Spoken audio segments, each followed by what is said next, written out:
بسم الله الرحمن الرحيم.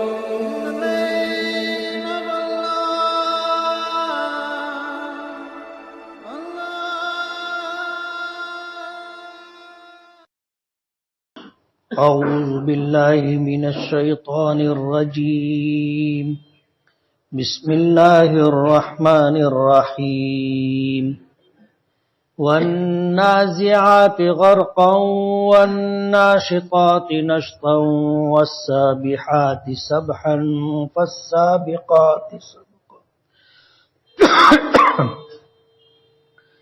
والسابحات سبحا فالسابقات سبقا فالمدبرات أمرا يوم ترجف الراجفة تتبعها الرادفة قلوب يومئذ واجفة أبصارها خاشعة يقولون أئنا لمردودون في الحافرة أئذا كنا عظاما نخرة قالوا تلك إذا كرة خاسرة فإنما هي زجرة واحدة فإذا هم بالساهرة هل أتاك حديث موسى إذ ناداه ربه بالوادي المقدس طوى اذهب إلى فرعون إنه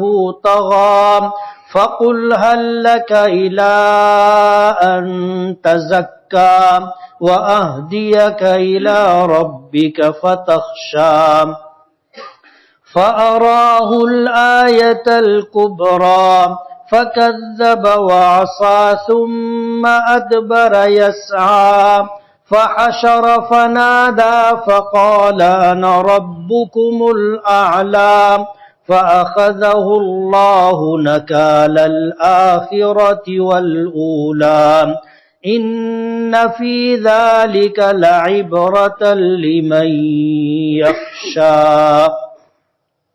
صدق اللہ العظیم. سبحانک لا علم لنا الا ما علمتنا انک انت العلیم الحکیم. رب اشرح لی صدری ویسر لی امری واحلل عقدۃ من لسانی یفقہوا قولی. پناہ مانگتا ہوں میں اللہ تعالیٰ کی شیطان مردود سے. شروع کرتا ہوں میں اللہ کے نام سے جو بڑا مہربان بڑی رحمتوں والا ہے.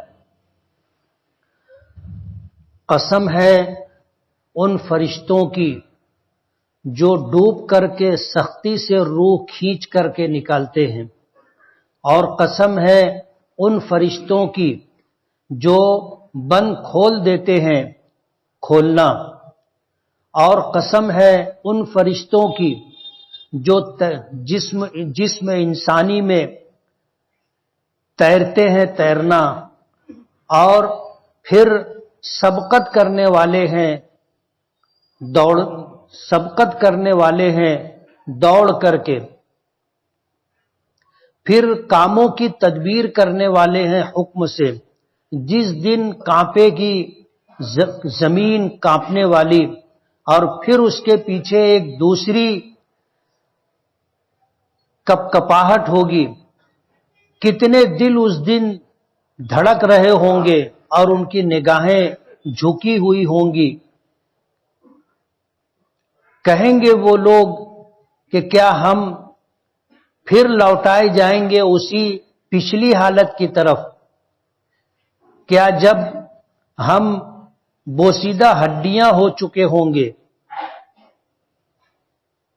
بولیں گے کہ یہ تو پھر بہت بڑے نقصان اور ٹوٹے کی طرف لوٹنا ہے. پس بے شک یہ ایک ڈانٹ ہے، خوفناک ڈانٹ. پھر سب کے سب لوگ ایک میدان میں جمع ہو جائیں گے. کیا تیرے پاس موسیٰ علیہ السلام کی بات پہنچی جب ان کے پروردگار نے ان کو پاک وادی طویٰ میں پکارا کہ جا تو فرعون کی طرف، اس نے سرکشی کی ہے. پھر کہہ تو کہ کیا تیرے لیے چاہت ہے کہ تو اپنے آپ کو سنوار لے اور میں تیری رہنمائی کروں تیرے پروردگار کی طرف، پھر تو ڈر جائے، پھر دکھائی اس کو بڑی نشانی، پھر اس نے جھٹلایا اور نافرمانی کی، پھر وہ پیٹ پھیر کر کے دوڑا، پھر اس کو جمع کیا، پھر پکارا، پھر کہا کہ میں تمہارا بلند تر پروردگار ہوں۔ پس اللہ تعالیٰ نے اسے پکڑ لیا آخرت اور دنیا کے عذاب میں۔ بے شک اس میں البتہ عبرت ہے ان لوگوں کے لیے جو ڈرے۔ یہ سورہ نازعات کا پہلا رکوع ہے جس کی تلاوت کی اور جس کا ترجمہ کیا۔ نام ہے سورہ نازعات، نزول کے اعتبار سے مکی ہے، یعنی نبی کریم صلی اللہ علیہ وسلم کے مدینہ ہجرت کرنے سے پہلے یہ آیت نازل ہوئی۔ اس میں 46 آیتیں ہیں اور 2 رکوع ہیں۔ پہلے رکوع کی تلاوت کی اور ترجمہ کیا۔ اللہ پاک نے پہلی 4 آیتوں کے اندر قسم کھائی۔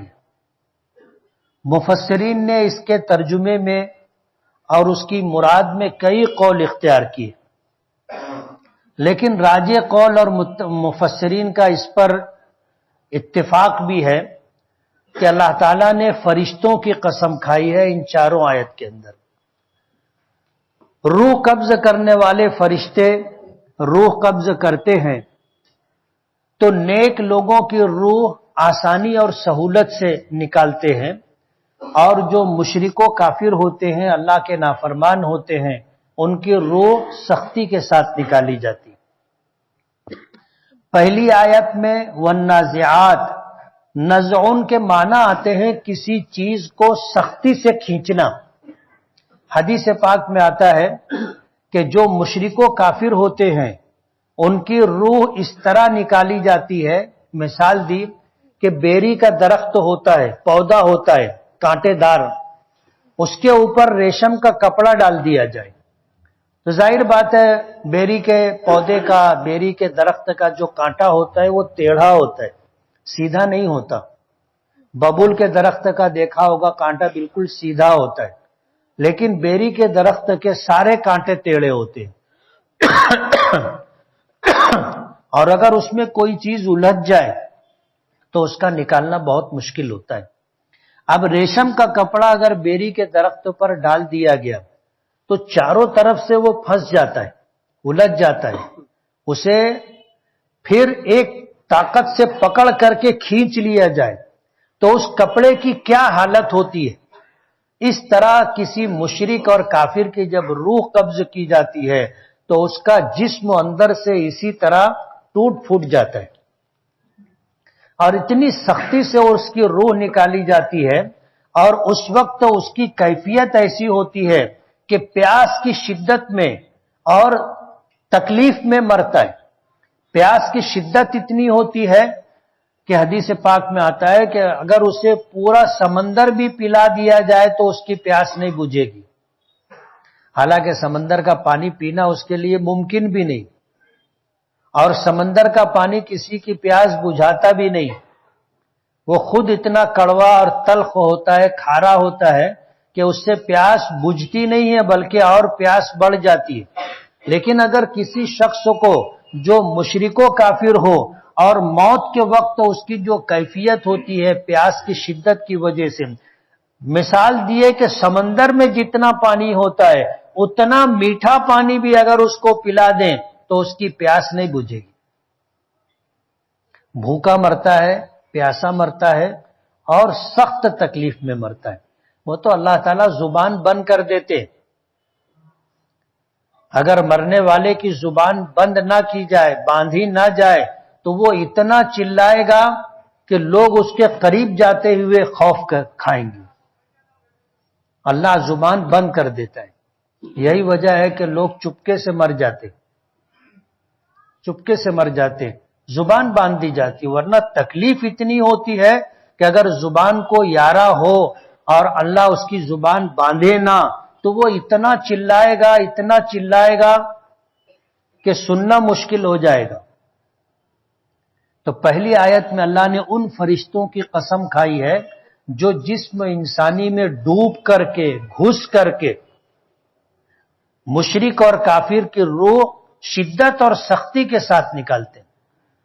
نازعات وہ فرشتے جو سختی کے ساتھ روح کو جسم انسانی سے کھینچ کر کے نکالتے، غرقہ جسم انسانی میں ڈوب کر کے اندر گھس کر کے اس کی روح نکالتے، والناشطات نشطا اور ان فرشتوں کی قسم جو بند کھول دیتے ہیں، کھولنا اللہ کے نیک بندوں کی روح اس طرح نکلتی ہے، حدیث پاک میں آتا ہے جیسے گندھا ہوا آٹا ہو اور اس میں بال نظر آ جائے، تو اس بال کو جب آپ پکڑ کر کے کھینچو گے تو بہت آسانی اور سہولت کے ساتھ باہر آ جاتا ہے۔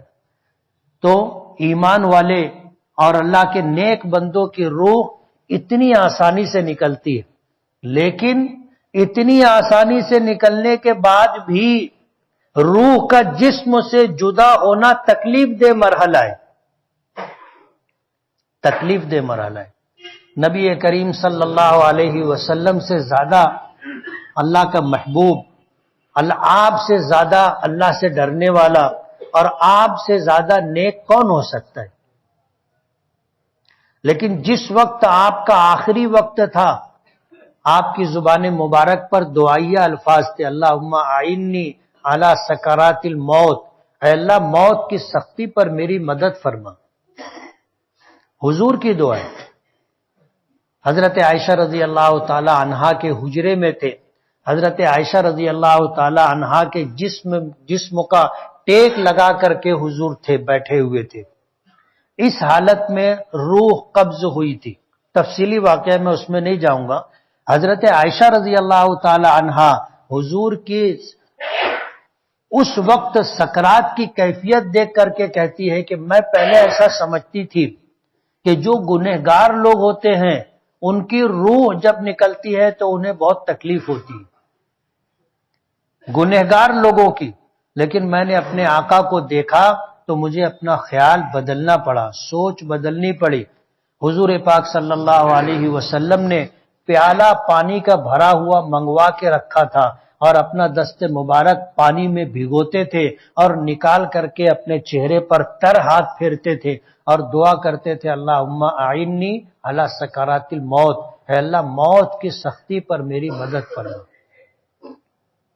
تو روح نکلنے کا مرحلہ ہی تکلیف دہ ہے، جائے کہ فرشتے سختی اور شدت کے ساتھ روح قبض کرے۔ حضور نے تو مثال جو دی اس سے آپ اندازہ کر سکتے ہیں کہ اللہ کے نافرمان مشرک و کافر بندوں کی روح کس طرح نکالی جاتی ہے کہ بیری کے پودے کے اوپر ریشم کا کپڑا ڈال کر کے جو چاروں طرف سے کانٹوں میں پھنس جائے اور پھر اس کو ایک طرف سے پکڑ کر کے پوری طاقت کے ساتھ کھینچ کر کے اس کپڑے کو اس پودے سے، بیری کے پودے سے الگ کر دیا جائے تو کپڑے کی کیا حالت ہوگی؟ چاروں طرف سے پھٹ جائے گا، نچ جائے گا۔ اس طرح مشرک و کافر کی روح نکلتی ہے کہ اس کے جسم کا ایک ایک عضو، اس کی رگ رگ میں تکلیف ہوتی ہے۔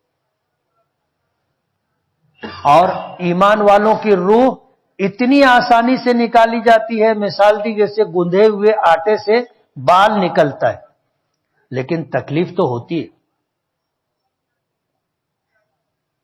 نشتن کے معنی آتے ہیں بند کو کھول دینا، جیسے مشق ہوتی ہے پانی سے بھری ہوئی، اس کا منہ کھول دے تو کتنی تیزی کے ساتھ پانی نکلتا ہے۔ اسی طرح جب ایمان والے کی روح قبض کرنے کا وقت آتا ہے، فرشتہ جو من جانب اللہ مامور ہے، اور عین وقت پر جب روح قبض کرنے کا موقع ہو تو اس موقع پر اس کی روح قبض کرنے کے لیے، روح نکالنے کے لیے جیسے بند کھولا جاتا ہے، ایسے جسم میں روح نکالنے کے لیے راستہ بنا دیا جاتا ہے تو آسانی کے ساتھ روح نکل جاتی۔ والسابحات سبحا، فرشتے روح قبض کرنے کے لیے جسم انسانی میں اندر گھس جاتے ہیں. پانی میں جیسے آدمی تیرتا ہے، کوئی چیز تیرتی ہے، اس طرح جسم انسانی کے ایک ایک رگ کے اندر فرشتے تیرتے. فالسابقات سبقا، پھر سبقت کرنے والوں کی، سبقت کرنا، دوڑنا، دوڑ کر کے آگے بڑھنا. اللہ کے حکم کی تعمیل میں فرشتے دوڑتے ہیں. لا یعصون اللہ ما امرہم ویفعلون ما یؤمرون. فرشتوں کی صفت ذکر کی گئی، تمام فرشتوں کی، کہ اللہ کی نافرمانی نہیں کرتے، بال برابر بھی اللہ کی نافرمانی نہیں کرتے. جن باتوں کا انہیں حکم دیا جاتا ہے اس میں اللہ کی نافرمانی نہیں کرتے. وَيَفْعَلُونَ مَا يُؤْمَرُونَ، اور جو حکم دیا جاتا ہے اس کو کرتے ہیں، اس کی تعمیل ہوتی. تو فرشتے آگے بڑھتے ہیں. ان فرشتوں کی قسم جو آگے بڑھتے ہیں دوڑ کر کے. یہ 4 قسمیں کھائی ہیں. اللہ مفسرین کہتے ہیں کہ یہ چاروں فرشتوں کی صفات ہے، اور فرشتوں کی اللہ نے قسمیں کھائی. اور پیچھے میں نے یہ بات بتائی تھی کہ اللہ خالق ہے، مالک ہے، اپنی مخلوق میں سے جن چیزوں کی قسم کھانا چاہے کھا سکتا ہے. لیکن ہم اللہ کے مخلوق ہیں، اللہ ہمارا خالق اور مالک ہے، ہم قسم کھائیں گے تو صرف اللہ کی، صرف اللہ کی قسم. فالمدبرات امرا، پھر تدبیر کرنے والے حکم سے. فرشتے اللہ کے حکم کی تعمیل میں تدبیر کرتے ہیں. مدبر تو اصل میں اللہ ہے، تدبیر کرنے والا اللہ ہے، لیکن فرشتے جو اللہ کے حکم کی تعمیل کرتے ہیں اور جو بھی تدبیر کرتے ہوں گے، جو بھی راستہ اختیار کرتے ہوں گے اللہ کے حکم سے، اللہ نے ان کو بھی تدبیر اختیار کرنے والا بتایا. فالمدبرات امرا، 4 قسمیں کھانے کے بعد جواب قسم کیا ہے وہ محذوف ہے. مفسرین فرماتے ہیں لتبعثن یوم القیامت ثم لتنبؤن بما عملتم. یہ جواب قسم ہے کہ اللہ قسم کھا کر کے کہتے ہیں کہ تمہیں ضرور بالضرور زندہ کیا جائے گا قیامت کے دن. اور لتنبؤن بما عملتم، جو اعمال تم نے دنیا میں کیے ہیں اچھے یا برے تمہیں ضرور بالضرور بتائے جائیں گے. ایک بچہ جب پیدا ہوتا ہے اس کے ساتھ 2 فرشتے مامور ہوتے ہیں، منکر نکیر، جو مرتے دم تک اس کے ساتھ رہتے ہیں 24 گھنٹہ. دن کا وقت ہو، رات کا وقت ہو، تنہائی ہو یا مجلس ہو، جلوت ہو، خلوت ہو، کسی بھی حالت میں ہو، وہ 2 فرشتے ہر وقت ساتھ میں رہتے ہیں، اور جو عمل وہ کرتا ہے اچھا یا برا اس کو لکھتے رہتے. میں نے پیچھے بتایا تھا کہ جو نیکی لکھنے والا فرشتہ ہے وہ امیر ہے، اور جو گناہ لکھنے والا فرشتہ ہے وہ مامور ہے. جب کوئی حدیث پاک میں آتا ہے کہ کوئی شخص نیکی کا ارادہ کر لے، جیسے ہم میں سے کوئی یہ سوچ لے کہ آج رات کو میں اخیر رات میں اٹھ کر کے تہجد پڑھوں گا، یہ نیت کر لے، تو نیکی لکھنے والا فرشتہ نیکی لکھ لیتا ہے. حالانکہ ابھی تہجد پڑھی نہیں ہے، صرف نیت کی ہے، ارادہ کیا ہے. پتہ نہیں رات کے آخر حصے میں آنکھ کھلتی ہے کہ نہیں کھلتی ہے، ہم زندہ رہتے ہیں کہ نہیں رہتے پتہ نہیں، لیکن نیت ہم نے کر لی. نیکی لکھنے والا نیت پر نیکی لکھ لیتا ہے. اور اگر کسی نے گناہ کا ارادہ کر لیا کہ چوری کروں گا، اور کوئی ارادہ کر لیا گناہ کا، تو نیکی لکھنے والا فرشتہ گناہ لکھنے والے فرشتے کو روکتا ہے، ابھی گناہ لکھ مت جب تک یہ گناہ کر نہ لے. حالانکہ نیکی کا ارادہ کیا تو نیکی لکھ لی گئی، تو جب گناہ کا ارادہ کیا تو گناہ بھی لکھ لینا چاہیے. لیکن نیکی لکھنے والا فرشتہ گناہ لکھنے والے فرشتے کو بولتا ہے رک، ابھی لکھنا نہیں، جب تک یہ گناہ کر نہیں لے گا گناہ لکھنا نہیں. یہ بھی اللہ کا کرم ہے ہم لوگوں کے ساتھ کہ نیکی کے ارادے پہ نیکی عطا کر دی جاتی ہے، لکھ لی جاتی ہے. لیکن گناہ کے ارادے پر اللہ گناہ لکھواتا نہیں ہے، رکا رہتا ہے، فرشتہ رکا رہتا ہے، لکھتا نہیں ہے۔ کل قیامت کے دن جب دوبارہ زندہ کیے جائیں گے، یہ زندگی تو ختم ہو جائے گی، آدمی مر جائے گا، لیکن اس کے بعد ایک زندگی ہے، پھر اللہ پاک اٹھائیں گے، تو زندگی بھر کے جو اعمال ہیں وہ ہمارے سامنے لے آئے جائیں گے۔ ان قسموں کے ساتھ اللہ پاک یہ کہنا چاہتے ہیں، یوم ترجف الراجفہ، جس دن کے کانپے گی کانپنے والی۔ مفسرین لکھتے ہیں کہ سور پھونکنے والا فرشتہ منہ سور میں لگا کر کے عرش کی طرف دیکھ رہا ہے، جیسے ہی اللہ کا حکم ہوگا وہ سور پھونکے گا، اور یہ پہلا سور پھونکنا ہوگا جس کو نفخہ اولا کہتے ہیں، کہ روح جب یہ سور پھونکا جائے گا تو پوری دنیا کا نظام سب درم برہم ہو جائے گا، زمین چٹائی کی طرح لپیٹ دی جائے گی، آسمان ٹکڑے ٹکڑے ہو جائیں گے، اور بادلوں کی طرح اس طرح اڑتے روئی کے گالوں کی طرح پھر رہے ہوں گے، سب کچھ تہس نہس ہو جائے گا، کوئی ذی روح، کوئی زندہ نہیں رہے گا، سب پر فنا طاری ہو جائے گی، سب پر ساری مخلوق ختم ہو جائے گی، انسان بھی، اور انسان کے علاوہ جتنی مخلوقات ہیں جن کو ہم زندہ سمجھتے ہیں یا زندہ نہیں سمجھتے، یا جو ہمیں حرکت کرتی ہوئی نظر آتی ہے یا ساکت اور جامد ہے، سب پر فنا طاری ہو جائے گی، یہ پوری دنیا ختم کر دی جائے گی۔ یوم ترجف الراجفہ، پہلا جب سور پھونکا جائے گا، جس کو قیامت کا آنا کہتے ہیں، قیامت آئے گی اور سب کچھ ختم ہو جائے گا، تتبعها الرادفہ، اس کے بعد دوبارہ سور پھونکا جائے گا، تتبعها، اس کے پیچھے آئے گی، پیچھے پیچھے دوسری کپ کپی، اور اس کے درمیان حدیث پاک میں آتا ہے 40 سال کا عرصہ ہوگا۔ پہلا سور پھونکا جائے گا، پوری دنیا، تمام ذی روح سب پر فنا طاری ہو جائے گی، اس کو نفخہ فنا بھی کہتے، نفخہ اولا بھی کہتے، پہلی مرتبہ سور پھونکنا، اس کے 40 سال کے بعد پھر دوبارہ سور پھونکا جائے گا، جب دوبارہ سور پھونکا جائے گا ساری مخلوق پھر زندہ ہو جائے گی۔ کیسے زندہ ہوگی ہم تفصیل نہیں بتا سکتے، ہمیں بھی نہیں معلوم، لیکن قرآنی آیات میں اللہ پاک نے فرمایا، ہمارے نبی نے اس کی وضاحت فرمائی کہ ساری مخلوقات زندہ ہو جائے گی۔ قلوب یومئذ واجفہ، یہ سب کے سب ایک میدان میں جمع ہو جائیں گے، ایک میدان میں ساری مخلوقات، انسان اشرف المخلوقات ہے، انسان اور جنات مکلف مخلوق ہے، اس کے علاوہ جتنی مخلوقات ہے ان کا حساب و کتاب کر کے ان کو مٹی کر دیا جائے گا، بچیں گے انسان اور جنات و شیاطین، یہ مکلف مخلوق ہے۔ اللہ پاک ایک میدان میں جب یہ سب جمع ہو جائیں گے تو پھر ان کا حساب و کتاب ہوگا۔ اس دن کتنے دل ہوں گے جو دھڑک رہے ہوں گے خوف اور دہشت کی وجہ سے،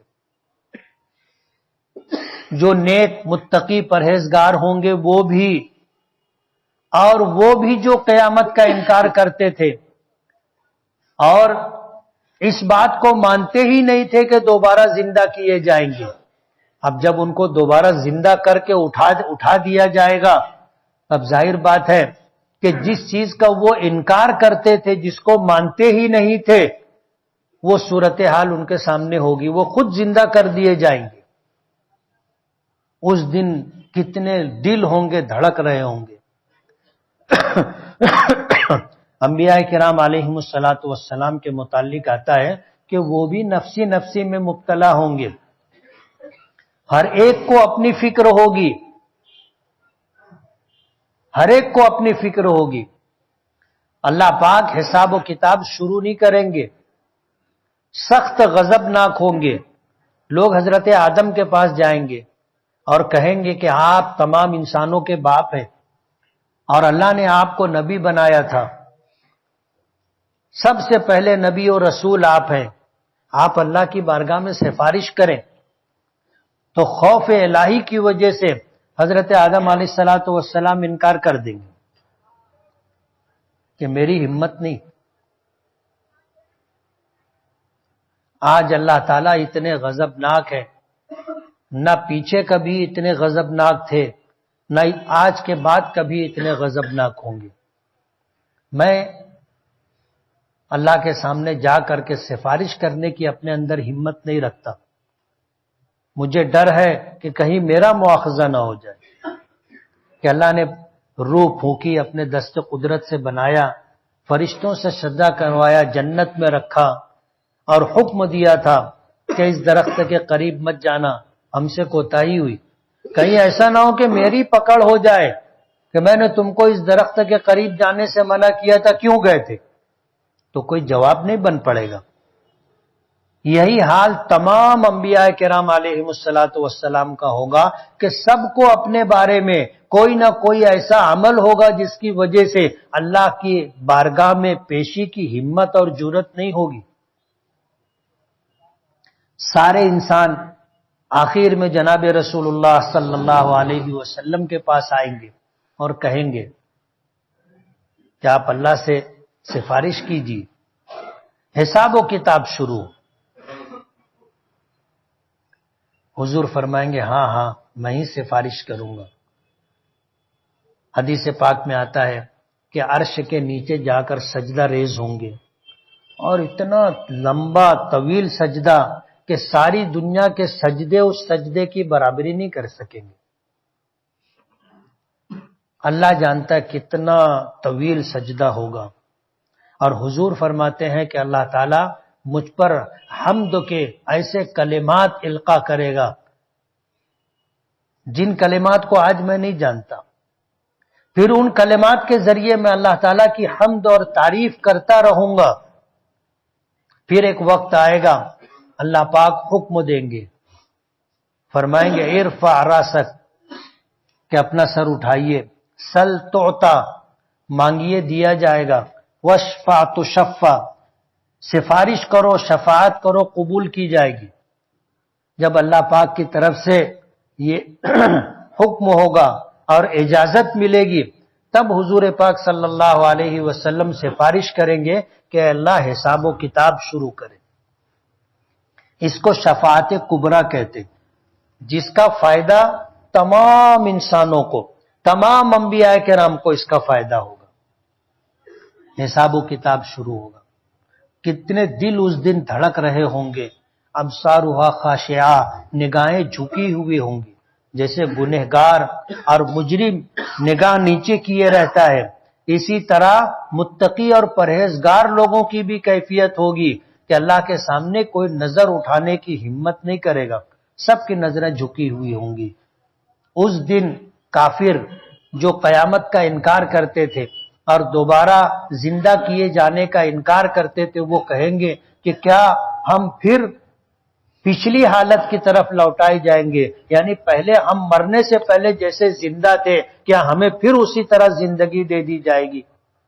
اگر جبکہ ہماری ہڈیاں بوسیدہ ہو چکی، ریزہ ریزہ ہو چکی، پھر ہمیں اٹھایا جائے گا اور دوبارہ زندہ کیا جائے گا، تلک اذن کرۃ خاسرہ، یہ تو بہت بری حالت کی طرف لوٹنا ہوگا، نقصان دہ حالت کی طرف لوٹنا ہوگا۔ لوٹنا تو ہے، قیامت کا انکار کرتے تھے تو ان کے انکار کرنے سے قیامت نہیں آئے گی ایسا تو ہے نہیں، وہ دوبارہ زندہ کیے جانے کو مانتے نہیں تھے، عقیدہ نہیں رکھتے تھے، تو ایسا تو نہیں ہے کہ ان کو دوبارہ زندہ نہیں کیا جائے گا، زندہ کیا جائے گا۔ انہی چیزوں کا ماننا تو ایمان ہے کہ جو چیزیں ناقابل یقین ہو، عقل انسانی جس کو نہیں مانتی، نہیں سمجھتی، ہمیں اللہ نے خبر دی، ہمارے محبوب نبی نے ہمیں بتایا، ہم نہیں سمجھ میں آئے تو بھی مانتے، اس کا نام ایمان ہے۔ ہم تو مانتے ہیں کہ قیامت آئے گی، ہم تو مانتے ہیں کہ مرنے کے بعد دوبارہ زندہ ہونا ہے. جو لوگ اس کا انکار کرتے تھے وہ لوگ کہیں گے کہ کیا پھر پچھلی زندگی کی طرح ہم زندہ کیے جائیں گے؟ اگر ایسا ہوا تو یہ تو ہمارے لیے بہت نقصان دہ بات ہوگی. تلک اذن کرۃ خاسرہ، کہ یہ بہت بری حالت کی طرف لوٹنا ہوگا. فإنما ہی زجرۃ واحدہ، اللہ پاک فرماتے ہیں کہ یہ تو ایک بہت خوفناک ڈانٹ ہے، بہت خوفناک جھڑکی ہے. فإذا هم بالساہرہ، جب دوبارہ سور پھونکا جائے گا تو سارے انسان ایک میدان میں آ جائیں گے، جن کو ہم میدان محشر کہتے ہیں. سب میدان محشر میں جمع ہو جائیں گے، چاروں ناچار، کوئی چاہے نہ چاہے. دوبارہ سور پھونکا جائے گا، سب اپنی قبروں سے نکلیں گے، مٹی سے نکلیں گے اور میدان محشر میں اکٹھا ہو جائیں گے.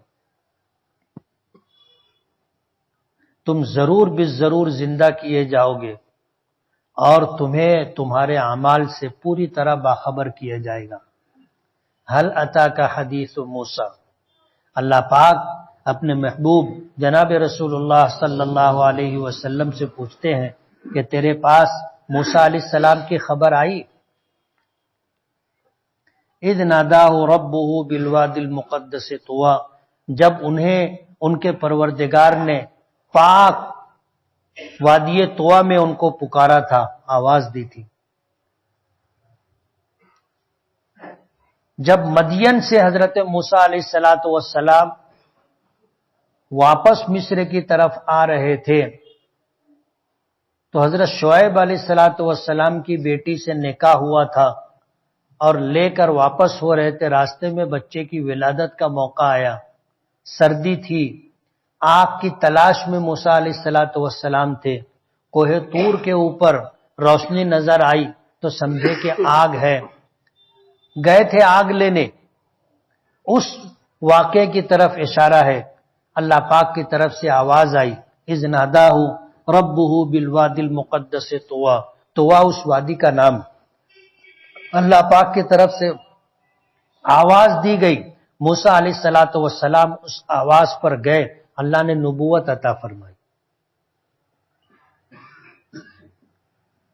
نبوت عطا کی اور نبی بنا کر کے اللہ پاک نے اپنا پیغام پہنچانے کی ذمہ داری دی اور حکم دیا، اذهب الى فرعون انه طغى، کہ تم فرعون کی طرف جاؤ، وہ حد سے تجاوز کر گیا ہے، کفر میں، معصیت میں، تکبر میں حد سے آگے بڑھ گئے. انه طغى، اس نے سرکشی کی ہے. تم فرعون کی طرف جاؤ اور میرا پیغام پہنچاؤ. اشارہ ہے، پیچھے تفصیلی واقعات گزر چکے جو آپ سن چکے، کیا کیا ہوا تھا.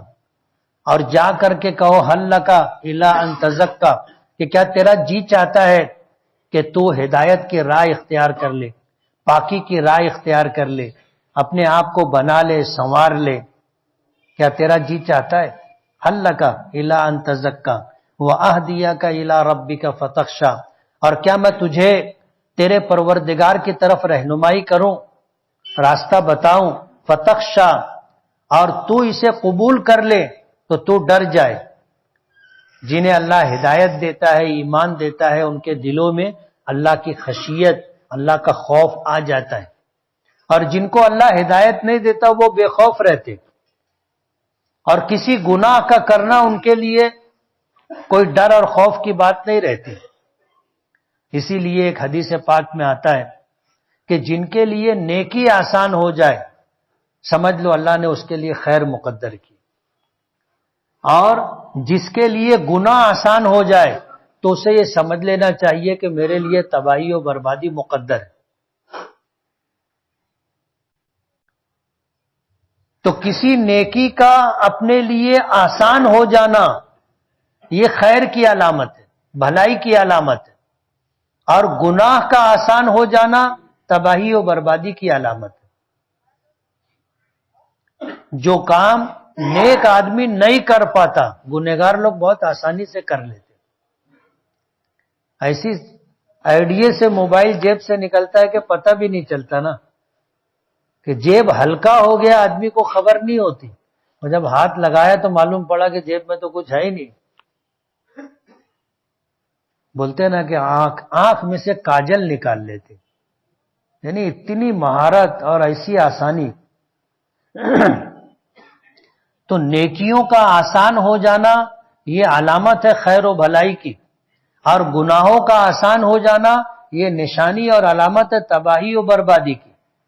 کوئی ہم کو بولے بتائے، ہمیں خود سمجھ لینا چاہیے کہ اگر 5 وقت کی نماز مجھے توفیق ملی تو میرے لیے بھلائی مقدر ہے، اور اگر چوری کرنا، جوا کھیلنا، شراب پینا اور نشہ آور چیزوں کا استعمال کرنا، زنا کرنا، اگر اس کے مواقع مل جاتے ہیں اور یہ گناہ ہم سے آسانی سے ہو جاتا ہے تو یہ علامت ہے تباہی و بربادی کی۔ اس سے آدمی سمجھ سکتا ہے کہ میرا ٹھکانہ جنت ہے یا جہنم ہے۔ کوئی دوسرا ہم کو بتائے سمجھائے، ہم اپنے آپ پہ خود غور کر سکتے ہیں کہ میرے لیے کیا آسان ہے اور کیا مشکل ہے۔ اس سے ہم فیصلہ کر سکتے ہیں کہ مستقبل ہمارا کیسا ہوگا، آگے ہمیں خیر و بھلائی ملنی ہے یا تباہی و بربادی کا سامنا کرنا ہے، اللہ کے عذاب، اللہ کے غضب اور اللہ کی ناراضگی مول لینا ہے، کیا ہے آدمی خود سمجھ سکتا ہے۔ کیا میں تیری رہنمائی کروں تیرے پروردگار کی طرف کہ تو ڈر جائے؟ فَأَرَاهُ الْآيَةَ الْكُبْرَى، پس موسیٰ علیہ السلام نے اسے بڑی نشانی بتائی فرعون کو۔ بڑی نشانی کیا؟ پیچھے کئی صورتوں میں یہ واقعات گزر چکے کہ جب حضرت موسیٰ علیہ السلام فرعون کے دربار میں پہنچے تو ظاہر بات ہے وہ تو بادشاہ وقت تھا، اور دنیا کے بادشاہوں میں سب سے زیادہ متمرد اور سرکش تھا۔ یہی وہ شخص تھا جس نے خدائی کا دعویٰ کیا تھا، اور وہ کہتا تھا انا ربکم الاعلی، کہ میں تمہارا بلند ترین پروردگار ہوں، وہ دعویٰ کرتا تھا۔ اللہ پاک کا حکم تھا حضرت موسیٰ علیہ السلام کو کہ جاؤ اور جا کر کے فرعون تک میرا پیغام پہنچاؤ۔ موسیٰ علیہ السلام گئے تو دربار میں ان کے ساتھ جو صورتحال پیش آئی تو وہ بالکل الٹی تھی۔ ماننا تو دور کی بات، اس نے ہر طرح فقط ذبح و عصا، اس نے جھٹلایا، ماننے سے انکار کیا، سرکشی کی راہ اختیار کی، اور تم اللہ کے نبی ہو اس کو ہی ماننے سے انکار کر دیا، اللہ کے نبی ہو معجزات بتاؤ۔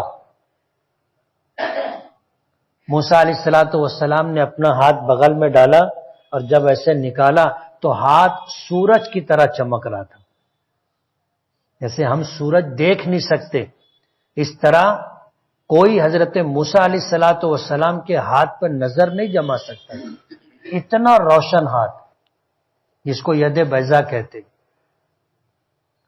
معجزہ دکھایا، فرعون نے موسیٰ علیہ السلام کی بات کو جھٹلایا، ماننے سے انکار کیا، اور موسیٰ علیہ السلام کو شکست دینے کے لیے، نیچا دکھانے کے لیے ملک بھر کے جادوگروں کو جمع کیا۔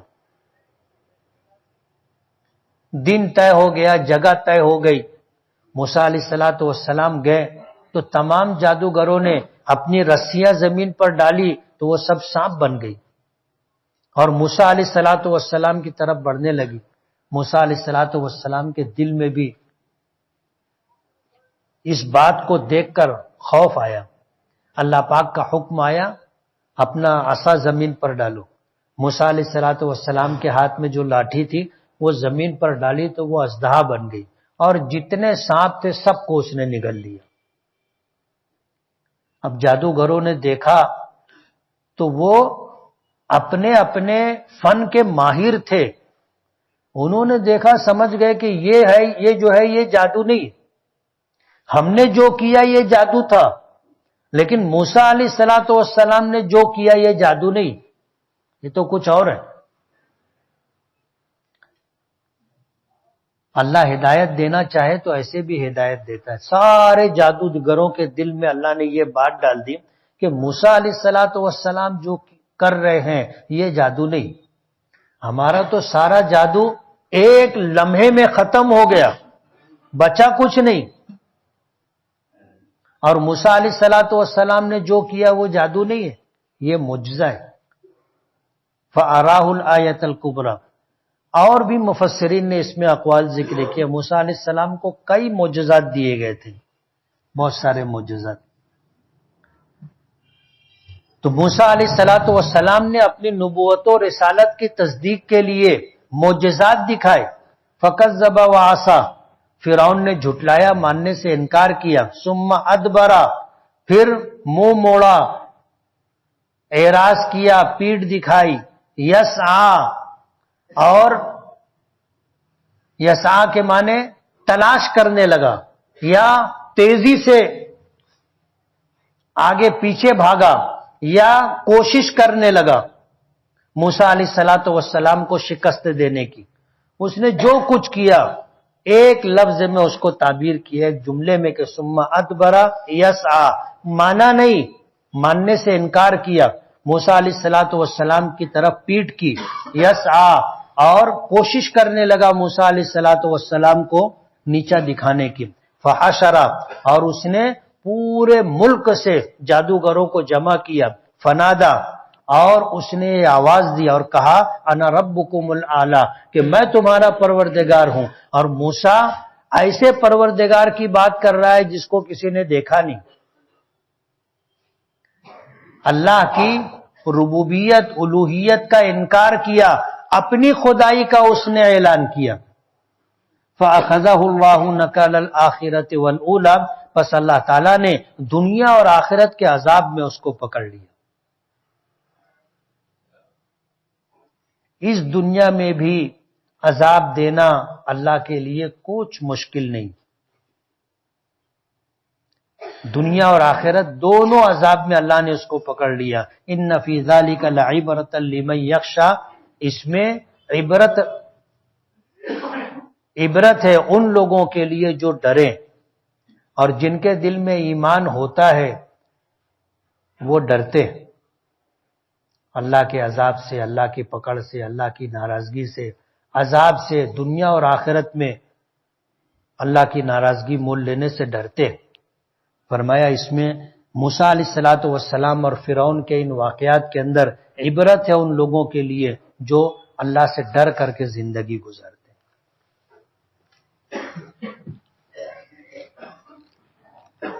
عتی کرمن پر رہنے والے عمرہ پر جانے والوں کی صحیح یا غلط ہے، تفصیل سے بتائے. عتی کرمن کرنا ایک الگ کام ہے، نیکی کے لیے، عمرہ کے لیے، حج کے لیے جانا ایک الگ چیز ہے. غلط کام آدمی کر رہا ہے اس کا گناہ ہوگا، اور وہی شخص اگر نیکی کر رہا ہے تو اس کا ثواب ملے گا. حج اور عمرہ تو کیسا ہے کہ زندگی میں آدمی کبھی کبھار کرتا ہے. نماز تو زندگی میں روزانہ 5 مرتبہ ہے نا. تو یہ خیال کیوں نہیں آیا کہ عتی کرمن والے نماز پڑھنے کے لیے جاتے تو ان کی نماز کا کیا؟ سوال تو یہ ہونا چاہیے تھا. عتی کرمن کرنا گناہ ہے، گناہ کبیرہ ہے. یہ جو راستے چھوڑے جاتے ہیں یہ راہگیر لوگوں کے لیے، آنے جانے والوں کے لیے. اوپن اسپیس جو چھوڑے جاتے ہیں یہ خالی جگہ، اوپن اسپیس کے معنی خالی جگہ جو چھوڑی جاتی ہے وہ آس پاس رہنے والوں کی ضرورت کے لیے ہوتی. اب اگر آپ نے راستہ چھینک لیا تو آپ نے راہگیروں کا حق مارا ہے. آپ نے اوپن اسپیس پر قبضہ کر لیا تو اس پورے علاقے کے لوگوں کی ضرورت کی جگہ جو ان کے لیے خالی چھوڑی گئی تھی، بیچی نہیں گئی، خالی چھوڑی گئی، اس پر تم نے قبضہ کیا. یہ عام لوگوں کا حق آپ نے مارا ہے، گناہ کبیرہ ہے، اس کا بڑا گناہ ہوگا. اور وہی آدمی اگر عتی کرمن ختم کر دے، اللہ سے جو ہو گیا اس پر توبہ کر لے، اللہ معاف کر دیں گے.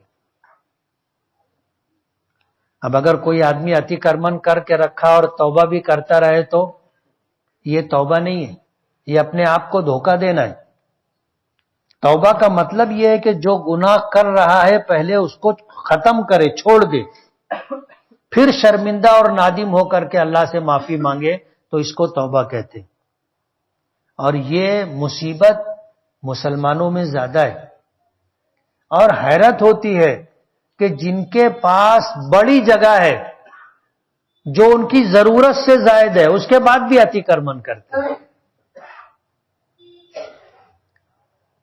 ان کی ضرورت سے زائد جگہ ہے۔ ایک آدمی کو اپنی ضرورت کے لیے کتنی جگہ چاہیے؟ ایک کمرہ ہو اس کو سونے کے لیے کافی ہے، اب دو دو چار چار کمرے ہیں، کچن ہے، لابی ہے، سب کچھ ہے، اس کے بعد بھی اتی کرمن کرتے ہیں۔ تو اتی کرمن کرنے کا گناہ ہوگا، حج عمرے پر جائے گا، نماز پڑھے گا تو اس کا ثواب بھی ملے گا۔ شیئر مارکیٹ ٹریڈنگ کرنا جائز ہے یا نہیں؟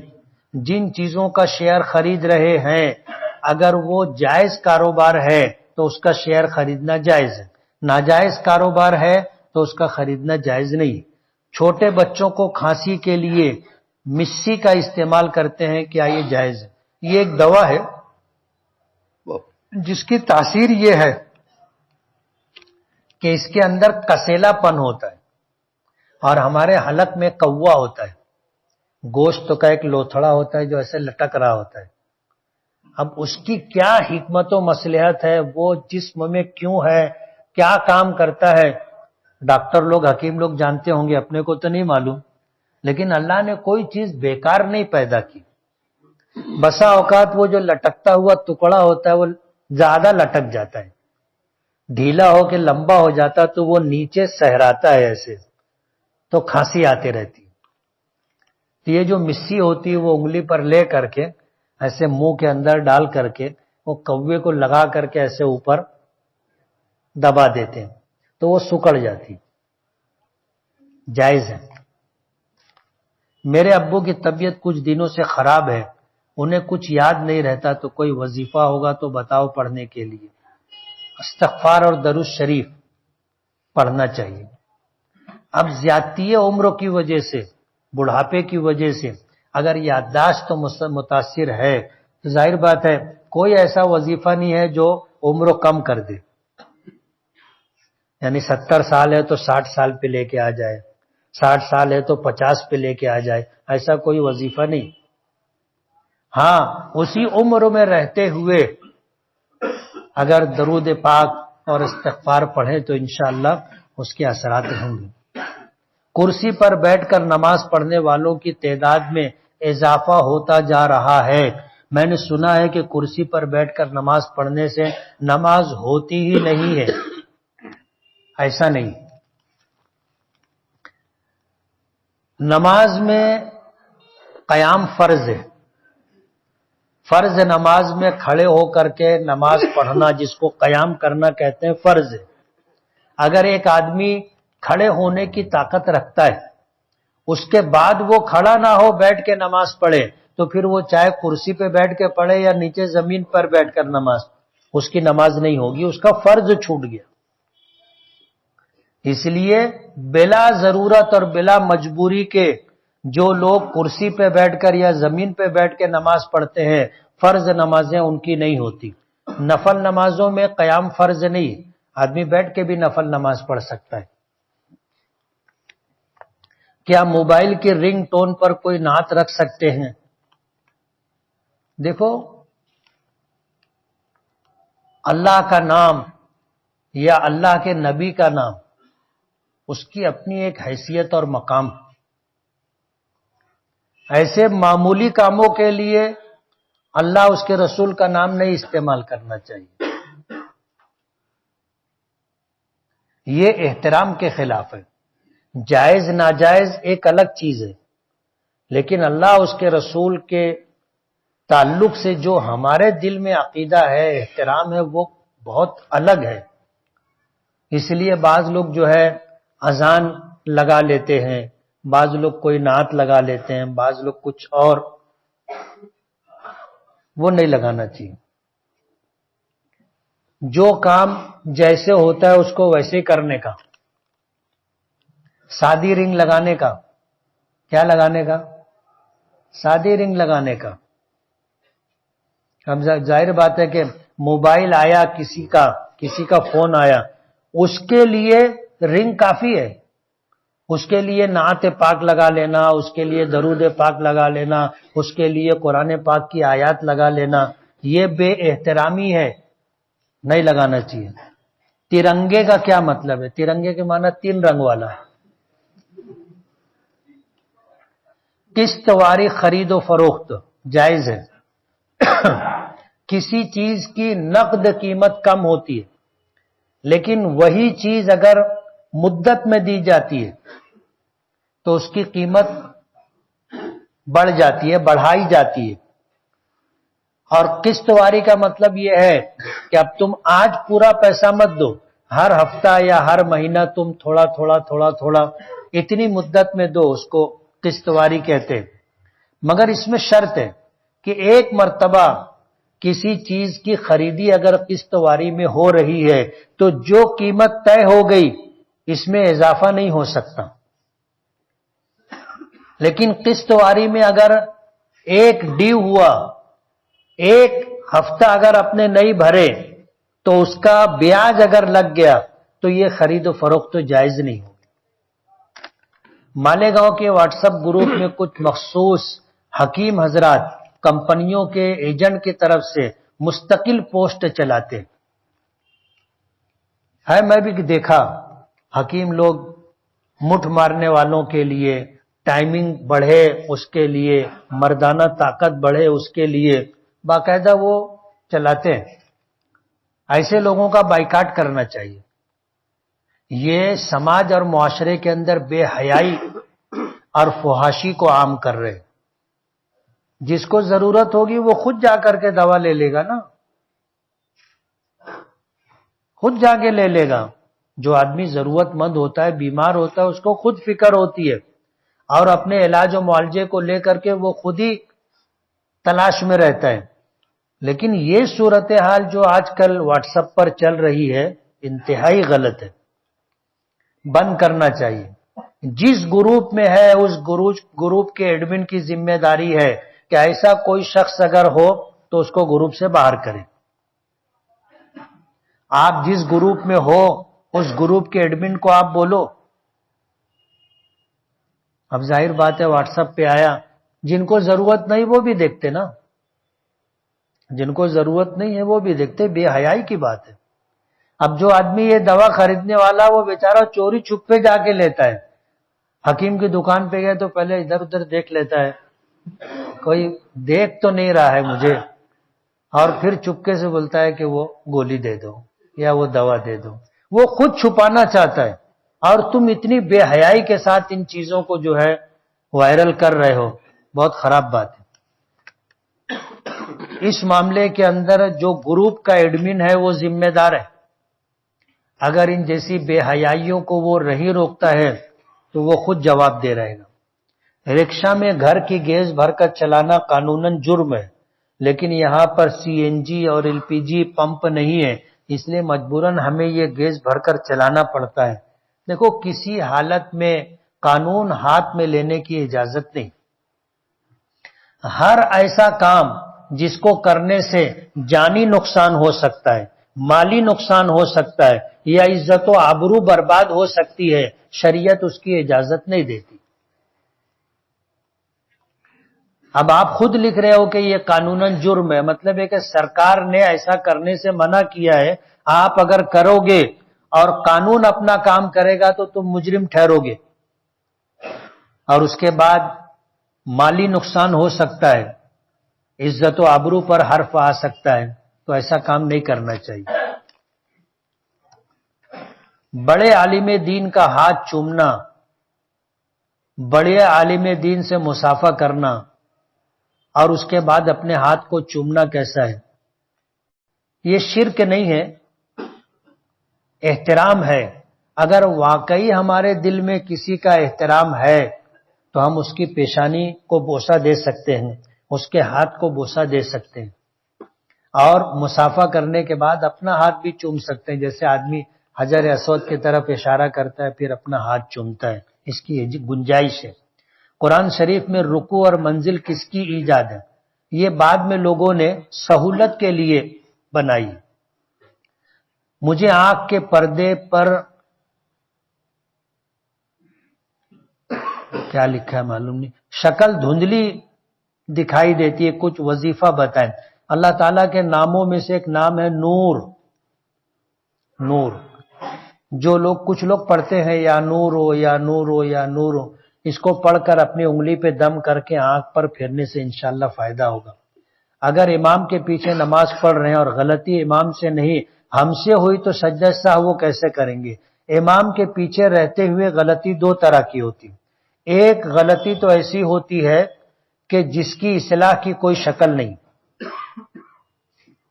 ہم نے اگر وہ غلطی کر لی تو نماز ہماری ختم ہو جائے گی، اس میں سجدہ سہو کریں گے تو بھی نماز نہیں ہوگی۔ جیسے امام رکوع میں چلا گیا، ہم کھڑے، امام کے ساتھ رکوع میں، امام کے ساتھ سجدے میں، امام رکوع سے اٹھا تو اس کے ساتھ، یا سجدے سے اٹھا تو بیٹھنے میں ہم شریک نہیں رہے، یہ ایسی غلطی ہے کہ اس میں ہماری نماز ہی نہیں ہوگی۔ اور اگر نماز میں کوئی ایسی غلطی جس پر سجدہ سہو ہے اور امام کے پیچھے رہتے ہوئے اگر ہم سے وہ غلطی ہو گئی تو ہمارے اوپر سجدہ سہو نہیں ہے، ہم امام کے تابع۔ اب امام کے تابع ہیں، امام سجدہ سہو نہیں کر رہا ہے تو ہم کیسے کریں گے؟ اور اگر ہم امام کی مخالفت کر رہے ہیں کہ امام نے سجدہ سہو نہیں کیا اور ہم سجدہ کر رہے ہیں تو ظاہر بات ہے یہ امام کی مخالفت ہے، اور مخالفت اگر ہم نے کی تو ہماری اقتداء اور اتباع ختم ہو جائے گی، نماز نہیں ہوگی۔ سجدے میں دونوں ہاتھوں کو منہ سے کتنی دور رکھنا چاہیے؟ بازو میں رکھنا چاہیے، اور بازو کا مطلب یہ ہے کہ بازو والے کو تکلیف نہ ہو، سمجھ رہے ہو؟ اپنا ہاتھ قریب رکھیں گے کہ اپنا دونوں ہاتھوں کے درمیان سجدہ کرنا ہے تو اتنی جگہ چھوڑی جائے گی جتنی جگہ میں سجدہ ہو سکے۔ اب ایسا نہیں کہ ہم لوگ ہاتھ ایسے رکھیں، ظاہر بات ہے آزو بازو والوں کو تکلیف ہوگی، تو اس کا خیال رکھیں۔ اشراق کا وقت کب شروع ہوتا ہے کب ختم ہوتا ہے؟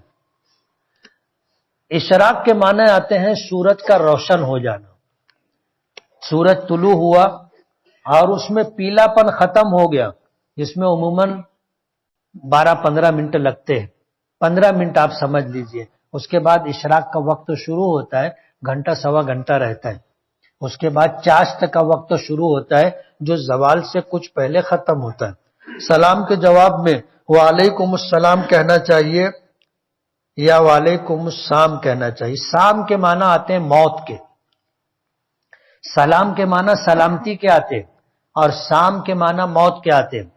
یہودی اور منافقین حضور کی خدمت میں آتے تھے تو وہ کہتے تھے السلام علیکم، کہ تم پر موت آئے۔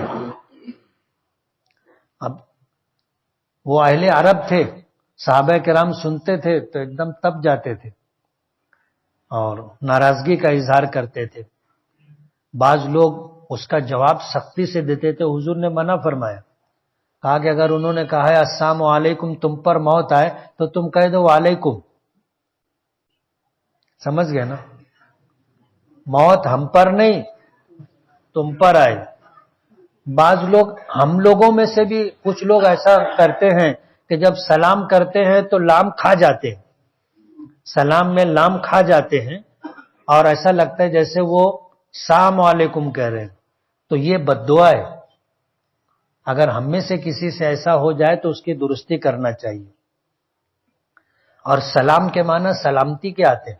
دنیا میں سب سے بہترین تحیہ، یعنی ہم جب کسی سے آمنا سامنا کرتے ہیں تو ہم سلام کرتے ہیں السلام علیکم ورحمۃ اللہ وبرکاتہ، اس میں سے ہم کم بھی کر سکتے، صرف السلام علیکم کہ تم پر اللہ پاک کی طرف سے سلامتی نازل ہو، ورحمۃ اللہ اللہ کی طرف سے رحمتیں نازل ہوں، وبرکاتہ برکتیں نازل ہوں۔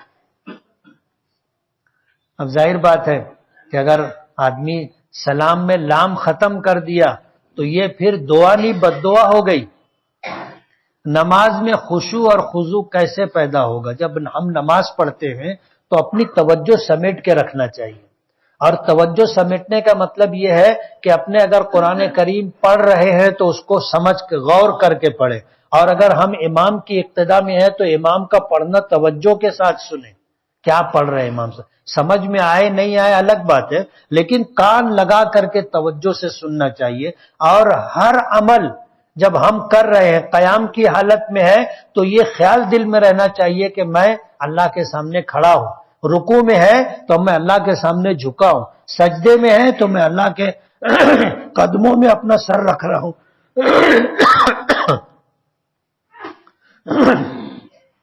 اس طرح اگر ہم اپنے سوچ کو سمیٹ کے رکھیں گے تو نماز میں خشوع اور خضوع پیدا ہوگا۔ کیا بلی پالنا سنت ہے؟ بلی پالنا حضور کی سنت نہیں۔ حضرت ابو ہریرہ جو ہیں، نام ان کا عبد الرحمن تھا، لیکن ایک مرتبہ حضور کی خدمت میں آئے تو بلی کا بچہ ایسے لے کر کے آئے، تو حضور نے ان کو کہا یا ابا ہر، اے بلی والے۔ انہوں نے اپنی کنیت رکھ لی ابو ہریرہ، بلی کے بچے والا ابو ہریرہ، اور آج اسی نام سے ان کی شناخت اور پہچان ہے۔ کیا بلی پالنے سے گھر میں برکت ہوتی ہے؟ کیا بلی کا جھوٹا کھانے سے یا گھر میں رکھنے سے دمہ کی بیماری ہوتی ہے؟ ایسا میں نے سنا ہے۔ اصل میں بلی ایک ایسا جانور ہے جو گھروں میں آتا جاتا ہے، اس کے علاوہ کوئی جانور گھر میں نہیں آتا، لوگ آنے نہیں دیتے، لیکن بلی آ جاتی ہے، اور اس کا آنا لوگ برا نہیں سمجھتے۔ حضور نے فرمایا یہ تمہارے گھروں میں آنے جانے والا جانور ہے، اس کا جھوٹا ناپاک نہیں۔ ہماری سہولت کے لیے یہ حکم ہمیں دیا گیا کہ اس کا جھوٹا ناپاک نہیں ہے، مکروہ ہے۔ اس لیے جو ہے بلی اگر گھر میں آتی جاتی ہے تو ظاہر بات ہے تم روکنا بھی چاہو تو وہ کہیں نہ کہیں سے راستہ بنا لیتی ہے۔ اگر گھر میں آ کر کسی کھانے پینے کی چیز میں منہ ڈال دے تو وہ کھانا پینا ناپاک نہیں، لیکن بلی پالنا سنت نہیں۔ شہر مالیگاؤں میں بجلی کے جو نئے میٹر لگائے جا رہے ہیں ان کی رفتار پرانے میٹر سے بہت زیادہ ہے، تو کچھ لوگ میٹر میں سیٹنگ کرواتے ہیں جس کی وجہ سے بجلی کا بل کم آتا ہے، تو کیا ان کا ایسا کرنا درست ہے؟ یہ بات قابل تحقیق ہے۔ گورنمنٹ اس بات کو نہیں مانتی ہے کہ یہ میٹر تمہارے استعمال شدہ یونٹ سے زیادہ بل بتاتا ہے، گورنمنٹ اس بات کو نہیں مانتی، لیکن ٹیکنیکلی طور پر اگر یہ بات ثابت ہو جائے کہ یہ میٹر واقعی تیز چلتا ہے، ہم نے جتنی بجلی استعمال کی ہے اس سے زیادہ یونٹ بتاتا ہے، تو اس صورت کے اندر معاملہ الگ ہے، ہمیں میٹر پھر درست کروانا چاہیے بجائے اس کے کہ ہم اس میں سیٹنگ کریں۔ ظاہر بات ہے اگر قانونی طور پر، شرعی طور پر ہم سے زیادہ بجلی بل وصول کیا جا رہا ہے تو جتنا زیادہ ہم سے وصول کیا جا رہا ہے اتنا ہم واپس لینے کا حق رکھتے ہیں، لیکن وہ معیار اور پیمانہ ہم کیسے بنائیں گے؟ اب ظاہر بات ہے سیٹنگ کرنے والا جو سیٹنگ کرے گا، ہو سکتا ہے کہ ہم بجلی زیادہ استعمال کریں اور میٹر کم بتائے، جیسے ہم نے 100 یونٹ استعمال کیا، اب وہ 90 ہی بتا رہا ہے، 80 بتا رہا ہے، یا 70 بتا رہا ہے، یا 50 بتا رہا ہے، تو ظاہر بات ہے کہ ہم نے بجلی زیادہ استعمال کی ہے اور یہ میٹر سیٹنگ کے بعد کم بتا رہا ہے، تو جتنا بتا رہا ہے اتنے کا بل تو ہم بھر دیں گے، لیکن اوپر جو یونٹ ہم نے استعمال کیا اور میٹر نے بتایا نہیں، اس کا بل ہماری طرف بقایا ہے، اور ظاہر بات ہے باقی رہنے کا مطلب کیا ہوا؟ ہم دیندار ہیں، یہاں دیں گے اور یہاں اگر نہیں دیے تو وہاں دینا پڑے گا، اس لیے یہ چوری ہے۔ اگر آپ کا میٹر واقعی تیز چلتا ہے تو آپ میٹر تبدیل کروائیے۔ یہ ایک شکایت عام ہے پرانے میٹر کے تعلق سے، ان کا ایسا بولنا ہے کہ یہ سلو چلتا ہے، اور ان کے نئے میٹر کے بارے میں ہمارا ایسا بولنا ہے کہ وہ تیز چلتا ہے، فیصلہ مشکل ہے۔ زید کی دادی کی عمر 85 سال کی ہے، ہر وقت ری خارج ہوتے رہتی ہے، وضو بناتے ہوئے نماز پڑھتے ہوئے بار بار ری خارج ہوتی ہے، تو کیا بار بار وضو کرنا پڑے گا؟ نہیں، یہ خاتون معذور ہے، اور جو عذر لائق ہے وہ ری خارج ہونے کا۔ ہمارا دین بہت آسان ہے، مسئلہ یہ ہے کہ اگر کسی کو کوئی ایسی بیماری لاحق ہے جس کی وجہ سے وضو کے ٹوٹنے کا حکم عائد ہوتا ہے، جیسے ری خارج ہونا، عام انسانوں کے لیے باوضو رہتے ہوئے ری خارج ہوئی، وضو ٹوٹ گیا، لیکن اب اس خاتون کو یہ تکلیف ہے کہ ری خارج ہوتی ہی رہتی ہے، رکتی ہی نہیں ہے، رکتی ہی نہیں ہے۔ وضو بنائے، اتنا وقت نہیں ملا کہ وضو کر کے آ کر کے نماز پڑھ لے، اتنا وقت نہیں ملا۔ ایسی کیفیت اگر طاری ہو گئی تو یہ معذور ہے، اور ایک مرتبہ معذور ہو جانے کے بعد، یعنی شریعت نے اگر اس کو معذور مان لیا تو اب وضو کے بعد چاہے 100 مرتبہ ری خارج ہو، اس کا وضو نہیں ٹوٹے گا، وہ نماز پڑھ لے اور ری خارج ہوتی بھی رہے تو وضو رہے گا۔ زید کے والد زید کو موبائل میں پب جی گیم کھیلنے دیتے، اس پر پاور اور ہاتھ میں کور پہنتے ہیں۔ زید کے والد زید کو یہ سب سامان دلاتے ہیں منع کرنے کے بجائے، اور زید کو بڑھاوا دیتے ہیں۔ ان کا یہ عمل کیسا ہے؟ کیا والد گنہگار ہوں گے؟ ظاہر بات ہے یہ وقت کی بربادی ہے۔ اور پب جی گیم کے متعلق تو یہ آتا ہے کہ آدمی اس میں ہپناٹائز ہو جاتا ہے، اپنی قوت فیصلہ کھو دیتا ہے، اور بسا اوقات خودکشی لوگ کر لیتے۔ اس لیے پب جی گیم کھیلنے کو علماء نے ناجائز لکھا ہے۔ اب اگر اولاد کھیل رہی ہے تو باپ کو منع کرنا چاہیے، کہ جائے کہ باپ کھیلنے کے لیے دے رہا ہے تو باپ بھی گنہگار ہے۔ میں ابھی حفظ میں آیا ہوں، سبق یاد نہیں ہوتا، 2 مہینے ہوئے ہیں، میں نے ایک بار بھی سبق نہیں سنایا، کچھ ایسا بتائے کہ مجھے 2 صفحہ 3 صفحہ یاد ہو جائے۔ اصل میں اس چیز کا تعلق آدمی کی قوت حافظہ سے، یادداشت سے۔ اگر یادداشت آپ کی کمزور ہے، قوت حافظہ کمزور ہے، تو سورہ فاتحہ کثرت سے پڑھنے کا معمول بنائیں، اور اللہ سے دعا بھی کرتے رہیں کہ اللہ تعالیٰ حفظ آسان کر دے۔